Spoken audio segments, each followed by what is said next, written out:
മരണം എപ്പോഴാണ് ആർക്കാണ് സംഭവിക്കുക എന്നത് പ്രവചിക്കാൻ കഴിയില്ല. ഇപ്പോഴിതാ സുഖമില്ലാതെ ആശുപത്രിയിൽ കഴിയുന്ന സുഹൃത്തിനെ സന്ദർശിക്കാൻ പോയ യുവാവിന് ആശുപത്രി അധികൃതരുടെ അനാസ്ഥ കാരണം ജീവൻ നഷ്ടമായ സംഭവം ഞെട്ടലോടെയല്ലാതെ കേൾക്കാനാകില്ല. കോഴിക്കോട് തിരുവമ്പാടി കരിക്കുറ്റിയിലെ സ്വകാര്യ ആശുപത്രിയിലാണ് ദാരുണ സംഭവം നടന്നത്. പുതിയകുന്നേൽ അബിൻ ബിനുവിനാണ് ദാരുണ മരണം സംഭവിച്ചത്. 26 വയസ്സായിരുന്നു. ഇന്നലെ രാത്രിയിൽ രോഗിയായ സുഹൃത്തിനെ കാണാനാണ് അബിൻ കരിക്കുറ്റിയിലെ ആശുപത്രിയിലെത്തിയത്. തുടർന്ന് 1 മണിക്കൂറോളം സുഹൃത്ത് ശരത്തുമായി അബിൻ സംസാരിച്ചു നിന്നു. ഇതിനിടെ രാത്രി 10:30 ക്യാന്റീന്റെ പരിസരത്തേക്ക് ഇവരെത്തി.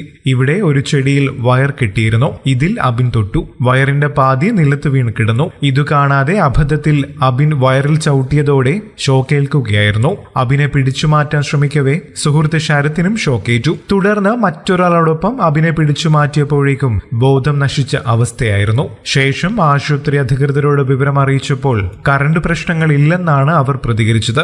അബിനെ കിടത്താൻ ഒരു സ്ട്രെച്ചർ പോലും ആശുപത്രി അധികൃതർ നൽകിയില്ലെന്ന് സുഹൃത്ത് പറഞ്ഞു. ശേഷം ആംബുലൻസിൽ അടുത്തുള്ള ആശുപത്രിയിൽ എത്തിച്ചുവെങ്കിലും ജീവൻ രക്ഷിക്കാൻ കഴിഞ്ഞില്ല. കൂടുതൽ വാർത്തകൾക്കും വിശേഷങ്ങൾക്കുമായി ഈ ചാനൽ സബ്സ്ക്രൈബ് ചെയ്യാനും മറക്കില്ലേ. നന്ദി.